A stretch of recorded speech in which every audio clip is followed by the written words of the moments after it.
변상욱 대기자 주변의 민심은 어땠습니까? 글쎄요. 뭐 기자가 민심을 읽는데 추석 연휴 기간 동안에 만난 사람도 몇 사람 얘기 듣고서 결론은 뭐 요새 민심은 이렇다라고 얘기하면 안 되겠죠. 그나마 민심을 제일 확실하게 읽을 수 있는 것은 국정수행 지지도가 어떻게 변화하고 있는가를 보는 것입니다. 그러니까 이제 대통령의 국정수행 지지율을 보면은 여론조사요. 일단 꽤 높은 편이다라고 하면 지지도가 높은 거니까요. 민심이 어느 정도 안정을 찾고 있는 것이고 아주 낮다 그러면 민심이 불안한 것이고 또 하나는 변화추이죠. 점점 높아지고 있다, 점점 떨어지고 있다. 이걸 봐야 되겠죠. 박근혜 대통령의 지지율은 추석 전 여론조사 결과에서는 뭐 회사마다 여론조사 회사마다 다 다릅니다만은 70% 안팎까지 치솟았던 여론조사도 있습니다. 근데 여기서 조사한 것이 이번에 한 60.9로 간 거 보니까 한 8, 9% 정도 뚝 떨어졌고요. 그러네요. 네. 그다음에 그러니까 몇 가지를 살펴보면 세 가지 여론조사 전문기관의 여론조사 결과를 보면은 한 55에서 65% 정도의 상당히 높은 지지율을 그래도 보이고 있어요. 다만 이것은 이제 출범 초이기 때문에 박근혜 정부에게 거는 기대가 아직 국민들한테 참 크게 남아있다라고 하는 것이고. 그러나 이번에 추석 맞으면서 내놓은 걸 보면 마이너스 2%, 마이너스 6.7%, 마이너스 9%포인트 정도 민심은 뚝뚝 떨어지고 있다라고 하는 것도 분명합니다. 전반적인 대세가 떨어지고 있는 것만은 분명하다. 그렇습니다. 이런 추세라는 말씀이신데 지금 정확하게 말씀하셨던 게 70%에서 60.9%로 떨어진 리얼미터 결과요. 그렇죠. 그거는 제가 조사 방법 다 소개를 좀 해드려야 될 것 같아요. 추석 연휴 마지막 날인 20일에 전국 성인 남녀 1000명 대상으로 조사한 거고 신뢰 수준 95%, 표본 오차 플러스 마이너스 3.1% 맞죠? 네, 이거 발표 안 하면 또 큰일 납니다. 뭐 리서치 앤 리서치 조사로도 지난 11일치에서 72.7%를 찍었었는데 지난 20일에서는 6.7%포인트가 하락한 거죠. 이것도 성인 1000명 대상으로 신뢰 수준은 95% 플러스 마이너스 3.1%포인트고요. 뭐 한 김에 다 얘기 드리면 리서치 뷰가 한 거는 휴대전화 가입자 여론조사인데 19살 이상 휴대전화 가입자 1,500명을 대상으로 한 겁니다. 지지율이 지난주 대비 2.1%포인트 하락한 55.3%로 나타난 거죠. 그래요. 해석들은 어떻습니까? 해석은 좀 제각각이죠. 여권은 왜 이렇게 지지율이 떨어지냐 그러면 이거는 대통령의 해외 순방으로 지지율이 지난번에 너무 갑자기 올라갔었다. 그 거품이 이제 약간 꺼지면서 좀 조정 국면을 거치고 있는 것이다. 이렇게 해석을 하는 것이고 야권은 뭐 당연히 박 대통령 정부가 소통에 실패하고 여권 내부의 기강과 관리가 엉망이어서 국민 민심이 추락하고 있다. 이렇게 되는 겁니다.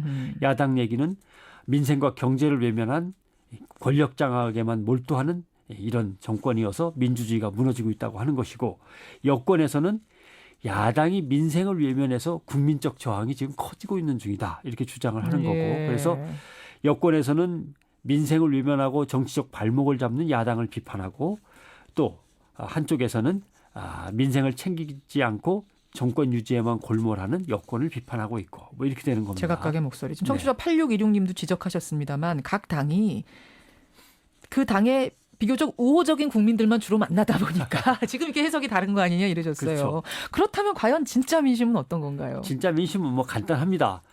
남을 비난하는 거는 정확하게 비난해요. 자기를 얘기할 땐 틀리게 얘기하는. 그러니까 남을 비난하는 것만 모으면 됩니다. 그러니까 박 대통령 정부가 소통과 리더십에 문제가 있는 건 분명하고 국민이 우리나라 민주주의가 어디로 가는 거야라고 걱정이 점점 커지고 있는 것도 그것도 맞는 분명합니다. 거고. 그다음에 야당에게는 제대로 좀 싸워봐라 그러면. 국회가 지금 공전되는 것은 곤란하니까 국회로 들어가 싸우라는 국민 여론이 확실히 많은 건 분명합니다. 왜냐하면 민생 현안이 밀려 있는 게 많거든요. 그렇죠. 경제 활성화, 전월세 대책, 거기다 조금 있으면 이제 국정감사, 또 예산안 심의, 국회 주요한 일정이 잔뜩 있는데 확실히 싸우고 결말 뭔가 내고 들어가든지 해야 되는데 정 자신 없으면 빨리 들어가든지. 둘 중에 하나는 해라. 이게 이제 야당한테 요구하는 거죠. 그러니까 각 당이 아픈 것만 골라서 들으시라. 지금 이 말씀을 해주신 거예요. 특별한 문제가 하나 끼어 있는데 최동욱 검찰총장 문제. 이건 좀 애매합니다. MBC 문화일보가 실시한 여론조사에서는 이거는 고위공직자의 도덕성 문제다. 본인이 빨리빨리 해명하고 밝혀야 된다. 이런 쪽이고 한겨레하고 JTBC 종편 여론조사에서는 이건 정치보복이다라고 하는 의견이 더 많고 서로 또 나온 결과가 다릅니다. 여론조사는 도대체 어디까지 믿어야 될까요? 글쎄요, 뭐 이제 여론조사와 관련해서 뭐 누차 얘기를 드립니다만은 이렇게 생각하면 맞습니다. 어떻게요? 내가 여론을 들어보니까 이렇습니다라고 하는 건 이건 과학이 아닙니다. 자기가 몇몇 사람 만나본 거니까. 예. 이건 점술에 가깝습니다. 또 여론조사 전문기관이 하는 것도 과학은 아닙니다. 이거는 오류와 추정이 잔뜩 섞여 있습니다. 추정이 섞여 있다. 과학이 되려면 거쳐야 될 조건들이 철저하게 갖춰져야 되는데 예. 이걸 다 갖추려면 돈하고 시간이 많이 필요합니다. 굉장히 정교해야 된다는 예. 말씀이시죠. 예를 들면 지지율에서 찬성입니까 반대입니까라고 표시를 하면 되는데 예. 사실 속으로는 반대인데 겉으로 찬성하는 사람. 뭐 이런 걸 어떻게 어떻게 밝혀내겠습니까? 가려낼 건가? 이건 그냥 뾰족한 방법이 없는 거죠. 예. 머릿속의 생각과 입에서 나오는 답이 따로 노는 것. 물론 다른 질문을 여러 개 해봐가지고 아까 했던 대답이 진짜냐 아니냐를 가려낼 수 있습니다. 예. 그러려면 이제 시간하고 돈이 드는 그러네요. 거죠. 예. 그러네요. 또 여론조사 기관이 어떤 방식으로 사람들을 뽑아서 질문지를 갖다 내주느냐도 역시 가장 큰 문제죠. 표본 예. 추출 문제요. 네. 집전화 사용자, 휴대전화 사용자, 인터넷 전화 사용자의 비율을 어떻게 배분해 갈 것인가. 이거 중요한 거 아닙니까? 예. 요즘은 노인들도 휴대전화를 많이 사용합니다. 그러나 휴대전화를 비중을 높여서 휴대전화를 많이 대상으로 삼아서 조사를 하려면 돈이 많이 들어갑니다. 전화 거는 비용이요. 예, 그러네요. 전화 비용이 다르지 않습니까? 그리고 휴대전화로 길게 통화를 하자면 돈은 예. 더 드는 거고 여론조사 기관도 먹고 살아야 됩니다. 예. 또 남녀노소 직업에 따라 생활 시간대가 다르기 때문에 몇 시부터 몇 시까지 조사를 하느냐에 따라서도 다를 수 있고요. 그렇죠. 어떤 요일에 조사를 하느냐도 또 응답자의 태도가 다를 수 있습니다. 고려해야죠. 조사 응답률 이게 요새 가장 문제가 되는 건데 조사 응답률이 낮으면 여론조사의 신뢰성이 떨어집니다. 그건 왜 그런가요? 통계학적으로 이제 응답률이 50%는 넘어야 된다라고 하는 건데 선진국의 경우는 30%가 안 되는 것들은 아예 사용하지 않는 경우도 많습니다. 그러니까 1,000명한테 걸었는데 300명만 응답한 거 가지고서 이거를 여론이다라고 보기 어렵다는 근데 거죠. 우리는 30% 이하가 수두룩합니다. 네. 어떨 때는 10% 이하도 있다는 얘기죠. 그래요. 그러니까 예를 들면 이런 겁니다.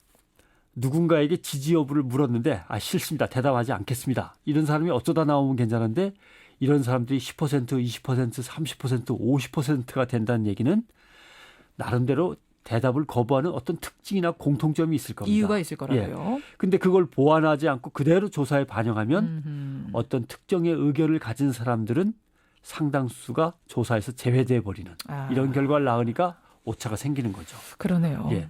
그밖에 뭐 조사 질문지의 내용과 순서가 어떻게 돼 있느냐 이런 것도 역시 오류를 범할 수 있는 큰 이유입니다. 그러니까 여론조사는 점술이 아니라 과학이어야만 되는데 과학으로 다가가려면은 여러 가지 조건이 있습니다. 그 조건을 다 살펴보신 다음에 그 조사의 신빙성을 갖고 살펴보셔야 되는 거죠. 청취자 7063님이 마침 이런 문자 주셨어요. 얼마 전에 여론조사 전화가 왔는데 1번, 2번, 3번.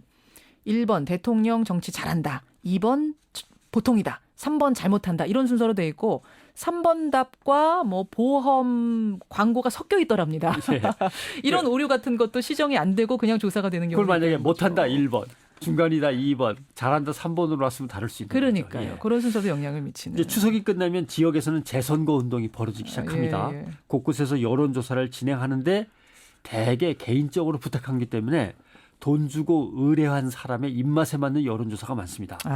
후보를 소개할 때 누구를 선호합니까? 라고 이제 묻습니다. 그런데 어떤 사람은 전직 소개하고 어떤 사람은 현직으로 소개하고 이런 거. 있네요. 누구는 무슨 당 소속입니다라고 하는데 누구는 역시 같은 무슨 당 소속인데 당 소속을 슬그머니 빼고 얘기하지 않으면 마치 그 당 공천을 이 사람이 받아놓고 있는 것처럼 오해할 수도 있고 여러 가지 속임수가 많습니다. 그러니까 여론조사에 대해서는 신중하게 답변하시고 또 신중하게 읽어보시고 해야 되는 거죠. 편상욱 대기자 수고하셨습니다. 고맙습니다.